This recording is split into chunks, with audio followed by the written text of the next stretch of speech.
ഇപ്പോൾ കഥാസാഗരം തയ്യാറാക്കി അവതരിപ്പിക്കുന്നത് ബോണി ജെ ബേസൻ.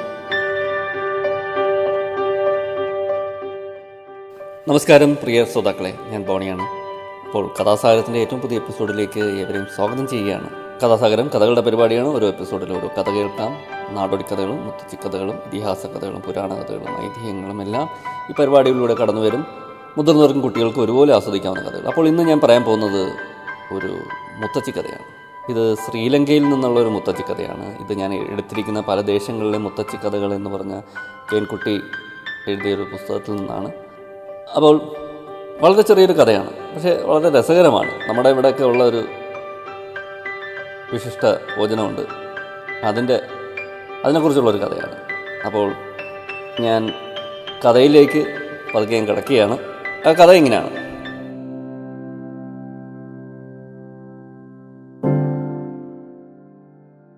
ഒരു മുക്കുവനും ഭാര്യയും ഉണ്ടായിരുന്നു. പണ്ട് ശ്രീലങ്കയിൽ ഒരു മുക്കുവനും ഭാര്യയും ഉണ്ടായിരുന്നു. അവർക്ക് മക്കളുണ്ടായിരുന്നില്ല. അതുകൊണ്ട് അവർ വല്ലാത്ത ദുഃഖത്തിലായിരുന്നു. മുക്കുവനും ഭാര്യയും പല നേർച്ചകളും നേർന്നു. ഒടുവിൽ അവർക്ക് ഒരു മകൻ പിറന്നു. പക്ഷേ വിചിത്രമായ ദേഹമുള്ള ഒരു കുഞ്ഞായിരുന്നു അവൻ. ദേഹമാകെ പച്ച നിറം, കയ്യോ കാലോ തലയോ ഇല്ല. ഉരുണ്ട ദേഹത്ത് ഒരു വായും തിളങ്ങുന്ന 2 കണ്ണുകളും. വിചിത്രമായ ശിശുവിനെ കാണാനായി നാടിൻ്റെ നാനാഭാഗത്തു നിന്നും ആളുകൾ ഓടി വന്നു. കുഞ്ഞിനെ കണ്ട് ചിലർ അന്തം വിട്ട് നിന്നു. മറ്റു ചിലരാകട്ടെ മൂക്കത്ത് വിരൽ വെച്ചു. ഈ ജീവിയെ വേഗം കടലിലേക്ക് എറിഞ്ഞുകൂടെ, ആളുകൾ ചോദിച്ചു. വലുതായപ്പോൾ കാറ്റും കടലുമൊക്കെ അവൻ്റെ കൂട്ടുകാരായി. മുക്കുവൻ്റെ ഭാര്യ ദിവസവും അവനെ പാട്ടുപാടി ഉറക്കും. കൈയും കാലുമില്ലാത്ത തൻ്റെ മകനെ ഓർത്ത് അവർ ദുഃഖിച്ചു.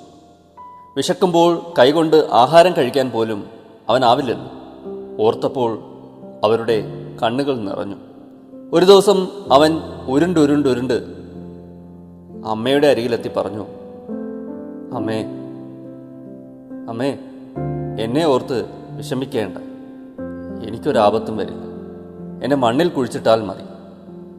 മോനെ, നീ എന്താണ് ഈ പറയുന്നത്? മണ്ണിൽ കുഴിച്ചിട്ടാൽ എൻ്റെ പൊന്നുമോന് ആപത്ത് വരില്ലേ? മാത്രവുമല്ല, പിന്നെ എനിക്ക് നിന്നെ കാണാൻ കഴിയുമോ?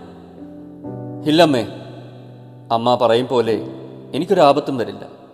ഞാൻ നന്നായി വളർന്ന് അമ്മയെ സംരക്ഷിക്കും. മകൻ്റെ വാക്കുകൾ കേട്ട് ആ അമ്മ അത്ഭുതപ്പെട്ടു. അമ്മേ, ദയവായി ഞാൻ പറയുന്നത് കേൾക്കൂ. എന്നെ ആ കടൽ തീരത്ത് കുഴിച്ചിടണം. കടലമ്മ എനിക്ക് കുടിക്കാൻ വെള്ളം തരും. തണുപ്പ് കൊള്ളാതിരിക്കാൻ സൂര്യദേവൻ എനിക്ക് ചൂട് തരും. ഞാൻ വലുതാകുമ്പോൾ അമ്മയ്ക്ക് നല്ല സ്വാദുള്ള ആഹാരവും ദാഹം തീർക്കാൻ വെള്ളവും നൽകിക്കൊള്ളാം, അവൻ പറഞ്ഞു. ദുഃഖത്തോടെയാണെങ്കിലും മുക്കുവൻ്റെ ഭാര്യ അവനെ എടുത്തുകൊണ്ട് പോയി കടൽ തീരത്ത് കുഴിച്ചിട്ടു. മാത്രമല്ല, അവനെ കുഴിച്ചിട്ട സ്ഥലം എന്നും വെള്ളമൊഴിച്ച് നനയ്ക്കാൻ തുടങ്ങി. ദിവസങ്ങൾ പലതും കഴിഞ്ഞിട്ടും അവൻ മേലോട്ട് വളർന്നില്ല. നാട്ടുകാർ അവൻ്റെ അമ്മയെ കളിയാക്കാൻ തുടങ്ങി. അയ്യയ്യേ, എന്തൊരു വിഡ്ഢിത്തമാണ് അവർ കാണിച്ചത്. സ്വന്തം മകനെ മണ്ണിൽ കുഴിച്ചിട്ടിരിക്കുന്നു, എന്നിട്ട് അവൻ സഹായിക്കാൻ വരുമെന്ന്. ഒരു ദിവസം മുക്കുവൻ്റെ ഭാര്യ വിചിത്രമായ ഒരു കാഴ്ച കണ്ടു. അവനെ കുഴിച്ചിട്ട സ്ഥലത്ത് അതാ 2 ചെറിയ ഇലകൾ. സന്തോഷത്തോടെ അവർ എല്ലാവരെയും വിളിച്ച് മണ്ണിൽ മുളച്ച ആ വിചിത്രമായ ഇലകൾ കാണിച്ചു കൊടുത്തു. ദിവസങ്ങൾ കഴിഞ്ഞു പോയപ്പോൾ ഇലകൾ മെല്ലെ മെല്ലെ വളരാൻ തുടങ്ങി. ഒറ്റത്തടിയുള്ളൊരു വൃക്ഷമായി അവൻ വളർന്നു കഴിഞ്ഞു. കുറച്ച് വർഷങ്ങൾ കഴിഞ്ഞപ്പോൾ ആ വൃക്ഷത്തിൽ പൂക്കുലകൾ ഉണ്ടായി. പിന്നീട് അതിൽ വലിപ്പമുള്ള ഒരിനം കായ്കൾ വളർന്നു. കായ്കൾക്കൊക്കെ കടുത്ത പച്ചനിറവും അവനെപ്പോലെ ഉരുണ്ട ദേഹവുമായിരുന്നു. നാട്ടുകാർ ആ കായ്കൾ സൂക്ഷിച്ചു നോക്കി. ചിലർ കായ്കൾ അടർത്തിയെടുത്ത് തൊലി പൊളിച്ച് പുറന്തോട് പൊട്ടിച്ച് വെള്ളം നുണഞ്ഞു. പിന്നെ അതിൻ്റെ കാമ്പ് കടിച്ചു തിന്ന് രസിച്ചു. ഹായ് ഹായ്, എന്തു രസം, അവർ ഉറക്കെ വിളിച്ചു പറഞ്ഞു. അന്ന് അവൻ വളർന്നു വലുതായ ഒറ്റത്തടി മരമാണത്രേ തെങ്ങ്, അവനിലുണ്ടായ കായ്കളത്രേ തേങ്ങ. ഇത്രയുമാണ് കഥ.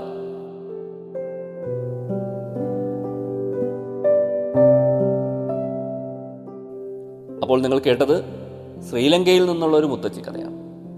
തേങ്ങയെക്കുറിച്ചാണ്. നമ്മുടേതും കേരനാടാണ് അല്ലേ? തേങ്ങകൾ സുലഭമായി ഉള്ളൊരു നാടാണ്. ശ്രീലങ്കയും അത്തരത്തിൽ ഉള്ള ഒരു നാടാണ് ഇല്ലേ? നമ്മൾ പഴമക്കാർ എല്ലാത്തിലും ഒരു കഥ കണ്ടിരുന്നു അല്ലേ? ഒരു തേങ്ങയിൽ പോലും അതിൻ്റെ ഉത്ഭവത്തെക്കുറിച്ചൊക്കെ അവർ ഒരു കഥ മെനഞ്ഞിരുന്നു. നമ്മുടെ ഐതിഹ്യങ്ങളുമൊക്കെ അത്തരത്തിലല്ലേ? കേരള ഉൽപ്പത്തിയെക്കുറിച്ച് അല്ലേ? പരശുരാമൻ്റെ കഥയൊക്കെ ഉണ്ടല്ലോ. എന്തായാലും അത്തരത്തിൽ ഉള്ള ഒരു മുത്തച്ഛി കഥ തേങ്ങയെക്കുറിച്ച്. നമ്മളിപ്പോൾ നായ്ശല്യത്തെക്കുറിച്ചൊക്കെ വളരെയേറെ ചർച്ച ചെയ്യുന്നൊരു സമയമാണ്. വളരെ കാലമായിട്ട് സജീവമായിട്ട് ചർച്ച ചെയ്യുന്നൊരു വിഷയമാണ് നായ്ശല്യം. നായ്ക്കളുടെ കടിയേറ്റ് ഇപ്പോൾ മരണം വരെ സംഭവിക്കുന്നു. ഒരു കുട്ടി ഇടയ്ക്ക് മരിച്ചു. ഇടയ്ക്ക് ഒരു ആൾക്ക് പേ വന്ന് മരിച്ച കാര്യമൊക്കെ നമ്മൾ വായിച്ചു. വളരെ മാസങ്ങൾക്ക് മുമ്പ് ഒരു നായയുടെ കടിയേറ്റതാണ്. കുറേ കാലം കഴിഞ്ഞപ്പോഴാണ് ആ പേ ഇളകി. അങ്ങനെയും നമ്മൾ പത്രത്തിൽ വായിച്ചു. അങ്ങനെ ഒട്ടേറെ സംഭവങ്ങൾ നമ്മൾ പരിശോധിച്ചാൽ ഈ തെരുവ് നായ്ക്കളുടെ രൂപങ്ങളുമൊക്കെ മാറി വരികയാണ്. പണ്ട് നാടൻ പട്ടികൾ അല്ലെങ്കിൽ നാടൻ ഇനങ്ങളൊക്കെ ആയിരുന്നു തെരുവിലുണ്ടായിരുന്നത്. അതൊക്കെ മാറി വിദേശികളൊക്കെ കണ്ടു തുടങ്ങിയിട്ടുണ്ട്. അതിൻ്റെ ഒരു ബ്രീഡിങ്ങൊക്കെ അല്ലെങ്കിൽ നാടൻ പട്ടികളുമായിട്ട് ഇണചേർന്നുണ്ടാകുന്ന ബ്രീഡുകളൊക്കെ കുറച്ചും കൂടെയൊക്കെ വല്ലാത്ത വയലൻ്റാണ്. വളരെ പെട്ടെന്ന് അവർക്ക് ദേഷ്യം വരികയും അക്രമാസക്തമാവുകയും ഒക്കെ ചെയ്യുന്നുണ്ട്. അങ്ങനെയുണ്ട്. നമ്മൾ ചിന്തിക്കണം. ആ ഒരു വശം കൂടി നമ്മൾ ചിന്തിക്കേണ്ടിയിരിക്കുന്നു. ഈ വിദേശികളായ ഈ നായ്കൾ വളരെ പെട്ടെന്ന് അഗ്രസീവാണ്, വളരെ അക്രമാസക്തമാകും. പെട്ടെന്ന് അവർ മനുഷ്യരുടെ മേൽ ചാടി വീഴാനും ആക്രമിക്കാനും ഒക്കെ സാധ്യതയുണ്ട്. അതായത് ആക്രമ സ്വഭാവമുള്ളവയാണ് അവയൊക്കെ. ചില ബ്രീഡുകൾ അല്ലാത്ത ക്രൂര സ്വഭാവം വെച്ച് പുലർത്തുന്ന ബ്രീഡുകളുണ്ട്. സ്വന്തം യജമാനനെ കടിച്ചു കൊന്ന ബ്രീഡുകളൊക്കെ ഉണ്ട്. എനിക്കൊന്ന് കുറച്ച് നാൾ മുമ്പ് തോന്നുന്നു ചെന്നൈയിൽ ഇതിനക്ക് ഒരു വീട്ടിലെ ഒരു വീട്ടമ്മയെ കടിച്ചു കൊന്ന ഒരു സംഭവമൊക്കെ ഉണ്ടായി. ഒരു നായ്, ഒരു ഫോറൻ ഇനത്തിൽപ്പെട്ട ഒരു വിദേശിയായ നായ്. അപ്പോൾ അത്തരം നായ്ക്കളൊക്കെ നമ്മുടെ സമൂഹത്ത് ആൾക്കാർ വളർത്താൻ തുടങ്ങിയിരിക്കുകയാണ്. കുറേ കാലമായിട്ട് വളർത്തുന്നു. അതിനോടുള്ള ഒരു ആകർഷണത്വമൊക്കെ വളരെ കൂടി വരികയാണ്.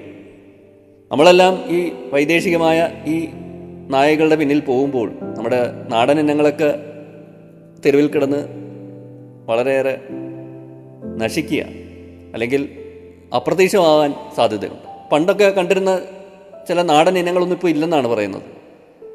ഒട്ടേറെ നാടൻ ഇനങ്ങളുണ്ടായിരുന്നു. വളരെ പൊക്കമില്ലാത്ത, പൊക്കം കുറഞ്ഞ തരത്തിലുള്ള നായ്കൾ, അങ്ങനെ പലതും നാടൻ ഇനങ്ങളുണ്ടായിരുന്നു. അതൊക്കെ ഇപ്പോൾ നമ്മുടെ തെരുവുകളിൽ നിന്ന് അപ്രത്യക്ഷമായെന്നാണ് പറയുന്നത്. അപ്പോൾ അത് കണക്ക് തന്നെ ഇപ്പോൾ സംഭവിച്ചുകൊണ്ടിരിക്കുക. ഈ നാടൻ ഇനങ്ങളൊക്കെ പതുക്കെ നശിച്ചു പോകുന്ന ഒരു അവസ്ഥ ഉണ്ടാവുകയാണ്. ഈ ബ്രിട്ടീഷുകാരുടെ കാലത്തും നാടൻ ഇനങ്ങളെയൊക്കെ വളരെ മോശമായിട്ട് കാണുകയും തരം താണതാണെന്ന് പ്രചരിപ്പിക്കുകയൊക്കെ ചെയ്തു. എന്നുവെച്ചാൽ അവരുടെ ഫോറൻ നായ്ക്കളെ വിൽക്കാൻ വേണ്ടിയിട്ടായിരുന്നു അതൊക്കെ ആ ഒരു തന്ത്രം. ഇപ്പോൾ ഇതൊരു നായ് പ്രദർശനമൊക്കെ ഉണ്ട്. ഇതൊരു ഷോ ബിസിനസ്സാണ്. അതിൻ്റെ ഫലമായിട്ട് എല്ലാവർക്കും ഒരു പൊങ്ങച്ചത്തിൻ്റെയും ഒരു അഹങ്കാരത്തിൻ്റെയൊക്കെ ഒരു ചിഹ്നം കൂടിയാണ് വലിയ ഇനം നായ്ക്കളെ അല്ലെങ്കിൽ ഫോറൻ ഇനം നായ്ക്കളെയൊക്കെ കൊണ്ടുവന്ന് വളർത്തി നാട്ടുകാരുടെ മുമ്പിലും സുഹൃത്തുക്കളുടെ മുമ്പിലും വീട്ടുകാരുടെ മുമ്പിലും ഒക്കെ പ്രദർശിപ്പിക്കാൻ വലിയ ഉത്സാഹമാണ്. അത് അവരുടെ ആ സൗന്ദര്യം കണ്ടിട്ടാണ്. അല്ലെങ്കിൽ നല്ല പൂടെയുള്ള ഇനം, നല്ല പൊക്കമുള്ള ഇനം, നല്ല ആകാര സൗകുമാരികം ഉള്ള ഇനങ്ങൾ, അവരെയൊക്കെ അതിൻ്റെ കുഞ്ഞുങ്ങളെയൊക്കെ കൊണ്ടുവന്ന് വളർത്തുക വലിയ മെനക്കെട്ട ജോലിയാണ്. അതൊരു സൗന്ദര്യമായിട്ട് ബന്ധപ്പെട്ട ഒരു വലിയ കാര്യം കൂടിയാണ്. അതൊരു വലിയൊരു മാർക്കറ്റാണ്. ഞാൻ അതിനെക്കുറിച്ചൊക്കെ പണ്ട് പറഞ്ഞിരുന്നു. ഇത് പ്രത്യേകിച്ച് കോവിഡ് കാലത്ത് ഈ മാർക്കറ്റൊക്കെ വളരെ സജീവമായിട്ട് വളരുകയും ചെയ്തു. ഇപ്പം നായ്ക്കളെ പരിപാലിക്കുക എന്ന് പറഞ്ഞാൽ വലിയ പണച്ചെലവുള്ള ഒരവസ്ഥയായി മാറി. നാടൻ ഇനങ്ങൾക്ക് ആ പണച്ചെലവില്ല. അവർക്ക് എന്തെങ്കിലും നമ്മൾ കഴിക്കുന്ന കഞ്ഞിയായാലും പലഹാരമായാലും എന്തെങ്കിലുമൊക്കെ കൊടുത്താൽ അതും കഴിച്ച് കിടക്കും. പക്ഷെ ഇതൊന്നും അങ്ങനെയല്ല. പ്രത്യേക സോപ്പ്, ഷാമ്പൂ, അതിനെ പരിപാലിക്കാൻ വേണ്ടി ഇഷ്ടംപോലെ മരുന്നുകൾ, അയൺ ടോണിക്ക്, അങ്ങനെ അതിനുവേണ്ടിയുള്ള പ്രത്യേക ഭക്ഷണങ്ങൾ, പാക്കറ്റിൽ വരുന്ന ഭക്ഷണങ്ങൾ പ്രത്യേക രീതിയിൽ വേവിച്ച് കൊടുക്കണം, ഇറച്ചി ഇന്നൊക്കെ ഫുഡ് കൊടുത്താലേ, അല്ലെങ്കിൽ ഇടയ്ക്കിടയ്ക്ക് ഡോക്ടറിനെ കാണിക്കണം, വെറ്റിനറി ഡോക്ടറിനെ കാണിക്കണം, മൃഗ ഡോക്ടറെ കാണിക്കണം, അവരുടെ കുറിപ്പടി അനുസരിച്ചുള്ള മരുന്നുകൾ കൊടുക്കണം. അങ്ങനെ ഒക്കെ ഒട്ടേറെ ചിലവുള്ള ഒരു ഇനങ്ങളാണ് ഈ വൈദേശികമായിട്ട് നമ്മൾ പൊങ്ങച്ചത്തിന് വേണ്ടി കൊണ്ടു കിടക്കുന്ന ഈ ഇനങ്ങൾ. നമ്മുടെ ഇന്ത്യൻ നായ്ക്കൾ വളരെ ലോകത്ത് തന്നെ ഏറ്റവും പഴക്കമുള്ള ബ്രീഡുകളാണ്, വളരെ പാരമ്പര്യമുള്ള ബ്രീഡുകളാണ്. അത് വളരെ നല്ല സുഹൃത്തുക്കളുമാണ്. നമ്മുടെ ഇൻഡസ് വാലി സിവിലൈസേഷൻ, അതായത് സിന്ധു നദി തട സംസ്കാരത്തിലൊക്കെ അതിൻ്റെ രേഖകളുണ്ട്. അതായത് അവ മനുഷ്യരുമായിട്ട് വളരെ സൗഹൃദത്തിൽ വസിച്ചിരുന്നതായിട്ട് തെളിവുകളുണ്ട്. ഭീംബേട്ക ഗുഹകളിലും മറ്റുമൊക്കെ അതിൻ്റെ തെളിവുകളുണ്ടായിരുന്നു. പരിണാമത്തിൻ്റെ ഫലമായിട്ട് അവർ ഇവിടെ ഉണ്ടായ ബ്രീഡുകളായതുകൊണ്ട്, അല്ലെങ്കിൽ അവർ ഈ തദ്ദേശവാസികളായതുകൊണ്ട് നമ്മുടെ പ്രകൃതിയായിട്ട് ഇണങ്ങിപ്പോവുകയൊക്കെ ചെയ്യും. വലിയ പ്രയാസമില്ല. പക്ഷേ ഈ വൈദേശിക ഇനങ്ങളാകട്ടെ വലിയ പ്രയാസമാണ്. നമ്മുടെ കാലാവസ്ഥയായിട്ട് അതിനെ വീട്ടിൽ വളർത്തണം, AC വേണം, അങ്ങനെയൊക്കെ ഉണ്ട് ചില ഇനങ്ങൾക്ക്. ഇത്ര മേലെയുള്ള ചൂട്, ചിലപ്പോൾ വലിയ ചൂട് താങ്ങാൻ പറ്റില്ല, അസഹ്യമായിട്ട് തോന്നും അതിന്. അങ്ങനെയൊക്കെ ഒട്ടേറെ കാര്യങ്ങളുണ്ട്. നമുക്ക് അതിൻ്റെ ഭക്ഷണത്തിന് വേണ്ടി ഒട്ടേറെ പണം ചിലവാക്കേണ്ടി വരും. പ്രകൃതിക്ക് നാശമാണ്. ഇതിൻ്റെ ആഹാരവും മറ്റുമൊക്കെ കൊണ്ട് വളരെയേറെ ആഹാരം ആവശ്യമായതുകൊണ്ട് പ്രകൃതിക്ക് തന്നെ അതിനകത്ത് ഒരു വലിയ കോട്ടം ഉണ്ടല്ലോ അതിനകത്ത്. പിന്നെ അതത്ര നല്ലതുമല്ല. യഥാർത്ഥത്തിൽ അവർ വളരേണ്ടത് അവർക്ക് അനുയോജ്യമായ കാലാവസ്ഥയിലും പ്രകൃതിയിലുമൊക്കെ അല്ലേ. നമ്മളെന്തിനാ അതിനെ ഇവിടെ കൊണ്ടുവന്ന് ഇങ്ങനെയിട്ട് ബുദ്ധിമുട്ടിക്കണം? അങ്ങനെ നമുക്ക് ആലോചിക്കാം. ഈ ബ്രീഡിങ്ങിൻ്റെയൊക്കെ ഫലമായിട്ട് വല്ലാതെ അവർക്കൊക്കെ ആരോഗ്യ പ്രശ്നങ്ങളും ഉണ്ടായിട്ടുണ്ട്. അനധികൃതമായിട്ട് ഇങ്ങനെ അങ്ങോട്ടും ഇങ്ങോട്ടുമൊക്കെ ബ്രീഡ് ചെയ്യിപ്പിച്ചൊക്കെ വല്ലാത്ത ആരോഗ്യ പ്രശ്നങ്ങളൊക്കെ ഉണ്ടായിട്ടുണ്ട് ഇവരുടെ ഇടയിൽ, ഈ നായ് ഇനങ്ങളുടെ ഇടയിൽ. അപ്പോൾ നമ്മൾ ഇനി ചിന്തിക്കേണ്ടത്, നമ്മളെപ്പോഴും ഈ മനുഷ്യർക്കെല്ലാം എപ്പോഴും സൗന്ദര്യത്തിനോട് വല്ലാത്തൊരു അഭിലാഷമൊക്കെ ഉണ്ടല്ലോ. അതിൻ്റെ പുറകെ പോകാതെ യഥാർത്ഥത്തിൽ യുക്തിഭദ്രമായിട്ട് നമ്മൾ ചിന്തിച്ച് പ്രായോഗിക തലത്തിൽ നമ്മൾ തീരുമാനങ്ങൾ എടുക്കണം. ഈ ഇന്ത്യൻ നായ് ഇനങ്ങളൊക്കെ വളരെ ചുറുചുറുക്കുള്ള നായ് ഇനങ്ങളാണ്. വളരെ പെട്ടെന്ന് അവരെ ട്രെയിൻ ചെയ്യിപ്പിക്കാം, പരിശീലിപ്പിച്ചെടുക്കാം. പിന്നെ വേറെ പ്രശ്നമെന്ന് പറഞ്ഞാൽ, നമ്മളെപ്പോഴും ഈ നായ്ക്കളെയൊക്കെ ഇങ്ങനെ വീടുകളിൽ ഇങ്ങനെ തടങ്കലിൽ പാർപ്പിക്കുമ്പോൾ അവർക്ക് അവരുടെ ആരോഗ്യത്തിനും അവരുടെ മാനസികാരോഗ്യത്തിനും ഒക്കെ, ശാരീരിക ആരോഗ്യത്തിന് പുറമേ അവരുടെ മാനസികാരോഗ്യത്തിന് വളരെയേറെ കോട്ടം തട്ടും. ഈ ചങ്ങലയിൽ കിടക്കുന്ന നായ്ക്കൊക്കെ വളരെ രോഷാകുലരായിരിക്കും. അവർ പെട്ടെന്ന് കോപത്തിന് പാത്രമാകും, ആക്രമണ സ്വഭാവം ഉണ്ടാകും, വല്ലാത്തൊരു വൈരം കാണും. അതൊരു കാര്യമാണത്. അപ്പോൾ ഇത്തരം നാടൻ നായ്ക്കളെയൊക്കെ നമ്മൾ ദത്തെടുക്കാൻ ശ്രമിച്ചു കഴിഞ്ഞാൽ, തെരുവ് നായ്ക്കളെ തന്നെ നമുക്ക് ദത്തെടുക്കുന്ന കാര്യമൊക്കെ നമുക്ക് ചിന്തിക്കാമല്ലോ. ആ തെരുവ് നായ്ക്കളുടെ കുട്ടികൾ അല്ലേ, തെരുവിലൊക്കെ ഇഷ്ടംപോലെ കുട്ടികൾ, അതിനെയൊക്കെ ഇഞ്ചക്ഷനൊക്കെ എടുത്ത് വേണമെങ്കിൽ അതിനെ നമുക്ക് ദത്തെടുക്കാൻ ശ്രമിച്ചുകൂടെ? എന്തിന് വൈദേശിക നായ്ക്കളുടെ പിറകിൽ പോകണം? അത് ഇത്തരം പ്രശ്നത്തിനൊരു പരിഹാരമാണല്ലോ അല്ലേ. ഈ കാലാവസ്ഥയ്ക്ക് അനുയോജ്യമായ നമ്മുടെ ഇന്ത്യൻ അല്ലെങ്കിൽ പ്രാദേശിക നായ് വർഗത്തെയൊക്കെ പ്രോത്സാഹിപ്പിക്കുകയും അതിനെ വളർത്തുകയൊക്കെ ചെയ്യുന്നത് നല്ലൊരു, ഇതിനൊക്കെ ഒരു പ്രതിവിധി ആയിട്ട് നമുക്ക് തന്നെ കാണാം. പ്രത്യേകിച്ച് നമ്മുടെ കാലാവസ്ഥയായിട്ട് യോജിച്ചു പോകും. അതുകൊണ്ട് തന്നെ വലിയ ആരോഗ്യ പ്രശ്നങ്ങളുണ്ടാവില്ല. അങ്ങനെ ഒട്ടേറെ ഗുണങ്ങളുണ്ട്. അതിനെക്കുറിച്ചൊക്കെ നമ്മൾ വളരെ യാഥാർത്ഥ്യ ബോധത്തോടെ പ്രായോഗിക തലത്തിലൊക്കെ ചിന്തിക്കേണ്ടിയിരിക്കും. അപ്പോൾ അങ്ങനെയൊക്കെയുള്ള ചിന്തകൾ ഉണ്ടാവട്ടെ. ചില മനസ്സിൽ തോന്നിയ ചില കാര്യങ്ങൾ പറഞ്ഞതേ ഉള്ളൂ. ചിലപ്പോൾ പൂർണ്ണമായി ശരിയാവണമെന്നില്ല, എൻ്റെ ചില വ്യക്തിപരമായ അഭിപ്രായം. അപ്പോൾ ഇന്നത്തെ കഥാസാഗരം ഞാനിവിടെ അവസാനിപ്പിക്കുകയാണ്. അടുത്ത എപ്പിസോഡിൽ നമുക്ക് കാണാം, പുതിയൊരു കഥയും പുതിയ കുറച്ച് വിശേഷങ്ങളുമായി. ഇത്ര നേരം എന്നെ കേട്ടിരുന്ന എല്ലാവർക്കും നന്ദി, നമസ്കാരം. Signing off, Boney.